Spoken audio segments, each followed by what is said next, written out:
Ito actually ang first time this half na ginawa nila to. Alam nyo na yan mga idol. Biglaang nag 2-3 zone ang Lakers kontra rito sa struggling na Charlotte Hornets. Tignan nyo tong si number 0. Either hinihingi niya yung bola rito kasi libre siya or medyo nalilito siya ngayon sa depensa kasi iniiwan lang siya. Pero ang zone nga kasi mga idol ay hindi po tao ang priority mo kundi yung area kung saan ka nakatoka. Obviously mga idol, tao pa rin naman pero may certain area nga kayo na dapat kino-cover. Kaya nga noong ang bola ay nandito sa right side, itong si D'Lo ay medyo umanggulo rin dyan patungo sa kanan. Kaya itong si number 0 ay nalibre na sa kaliwa. And tignan nyo kung paano mag-anticipate itong depensa ng LA sa gagawin ng Hornets. Andito pa lang yung bola sa gitna pero itong si Rui ay hinahanda na ang sarili niya sa posibleng swing pass naman patungo kay number 0. Kasi pwede nga, libre na siya eh.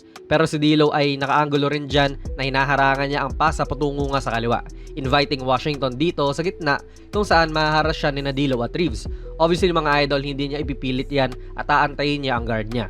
Dito rin sa NBA mga idol, bawal kang tumagal sa loob ng painted area ng 3 seconds kung depensa ka. Unless na lang may tao ka dyan na abot kamay mo. Kaya itong si Wood ay hinahawakan pa talaga itong si Rozier para maipakita sa ref na may abot kamay siyang tao. Sabay iniwan din noong lumabas na si Rozier. Ganon din ang ginawa niya noong pumasok si number 0. Pwede na rin siguro itira ni Ish Smith yan pero hindi naman din siya natira dyan parate so ipinasok niya. At ang nakita ko ritong iba kumpara mo sa ginagawa nating mga Pinoy itong si Reeves ay nanatili dyan kay Smith kahit na pumasok na siya ng malala sa loob. Well, ako kasi kapag ganyan hahayaan ko yung mga tao sa ilalim ang dedepensa at may iwan ako sa area ko lang. So bigla ang naging man to at least dito kay na Reeves at Ish Smith. And buti na lang kasi kung iniwanan ni Reeves yan, itong si Wood ay mahihirapan i-cover si Smith pati po yung tao niya. And tignan nyo, itong si Christie ay umangat na rin. Di ba kung area niya yan, dapat hindi siya umalis doon. So biglang naging mix and match yung depensa at wala. Tumira ang Hornets ng contested shot.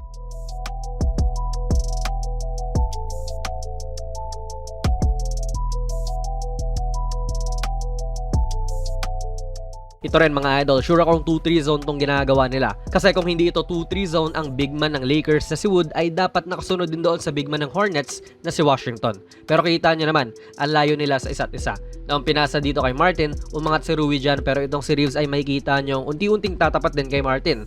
So classic zone defense nga to mga idol. Another swing pass at si Rui babalik din sa natural niya na pwesto sa may ilalim. So okay din po yung ginagawa ng Hornets na sinusubukan nilang basagin ang zone sa pamamagitan ng mga pasa at hindi ng individual na lakas.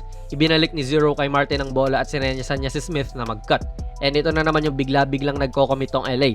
Usually sa area na ito kung nasaan si Smith, pwedeng si D'Lo ang lumapit. Pwede rin naman pong si Wood kasi siya yung nandyan talaga sa gitna. Pero biglang si Christie ang lumapit at iniiwan ang corner. At magandang sugal yon kasi nakontest na naman nila ng maganda yung tira.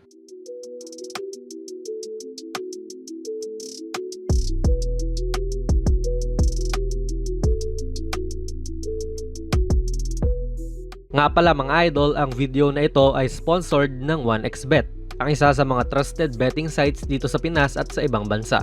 Kung gusto nyo mag-register, i-click nyo lang po ang link sa ating pinned comment sa baba at ganoon din sa ating description box. I-type nyo na rin ang ating promo code na JONASPB at maaari kang makakuha ng up to 6,000 pesos na bonus sa inyong unang deposit. Maaari kang mag-bet sa mga sporting events like NBA, UFC, Wimbledon at marami pa pong ibang sports. Siguraduhin lang syempre na maging responsable sa inyong pag-bet.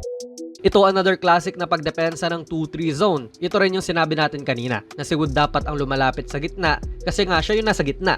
At maganda nga po ang awareness na pinapakita ni Rui kasi nakaturo siya rito kay Zero at alam niya kung nasaan to. So kung babackdoor man sila, pwede niyang abangan yung pasa. Sabay ang ganda rin ng hustle niya na pinasa doon sa left wing at sinabayan niya para sure. Sabay ang ganda ng pagkakaslide ni Reeves dito. Galing siyang ibabaw at hindi po siya yung out of position dito kundi si Rui. Dapat si Rui po yung nandito sa pwesto niya pero kinontas nga niya yung tira kaya si Reeves na muna. Bigla ang palit sila ni Rui ng position. Si Rui na ang nag-aabang ngayon sa ibabaw kasama si D'Lo. And ito rin po yung importansya ng lateral movements na pinapractice sa atin ng mga coach natin. Tignan nyo si Christie. From Rozier to number 0, ang ganda po ng pagkakalateral niya at tumira na naman ng Charlotte nung may tao sa harapan. Sumubok ang Hornets dito bumakdoor pero wala ata sa tutok yung pasa. Hindi talaga na-figure out gaano ng Hornets kung paano basagin to mga idol. Dito may tinesting sila. Binibigyan na nila ng screen tong si Austin Reeves para malibre si number 0. Pero para rin yan umangat si Hachimura kasi nga may humaharang kay Reeves. Siguro kung sila Melo yung nandyan sa pwesto ni Zero, mapapasa niya yan kay Mensah. Kasi pwede niyang pasahan Pero hindi rin siguro yan yung binabalak ng Hornets kasi umangat na nga si Rui. So medyo maluwag na ang depensa doon sa area kung nasaan si PJ. Hindi pa rin niya pinasa. So wala, nasira lang ang opensa. Now, back sila sa 2-3 zone at wala rin gustong mag-penetrate. Tumesting mag-cut itong si Nick Smith pero hindi naman din siya nakita ni Zero. And heto na naman yung saluhan ni Reeves at Rui. Naiwan na si Reeves at sinalo siya ni Rui pero at the same time, si Reeves ang nag-occupy sa kanyang pwesto at nag-box out dito.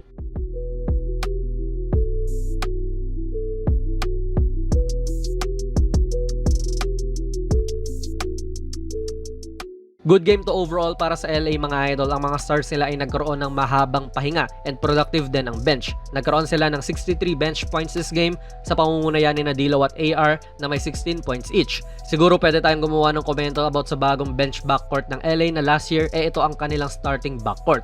Lalo pa ngayon at matagal na namang hindi po makakapaglaro ang dapat ay main backup point guard nila na si Gabe Vincent. Pero yan nga ang ginawang depensa ng LA mga idol kaya tinambakan nila ang Hornets bago nila to gawin, may 11 point lead na sila kagad. At after po nila gawin ang zone defense na ito, na-outscore ulit nila ang Hornets ng 10 points at hindi na nga po naglaro sina LeBron at AD sa mga oras na iyan. Kaya rin nanalo ang Lakers by 21 points this game kontra sa Charlotte. Sa tingin nyo ba mga idol, dapat bang gamitin palalo ng LA ang ganitong klaseng depensa? Ilagay nyo lang po ang inyong mga komento sa ating comment section sa baba. Kung nagustuhan nyo po ang ating video ay pipindot na lang idol ng like button, mag-subscribe ka na rin sa ating channel at ako nga pala si Jonas PB and as always, hanggang sa muli.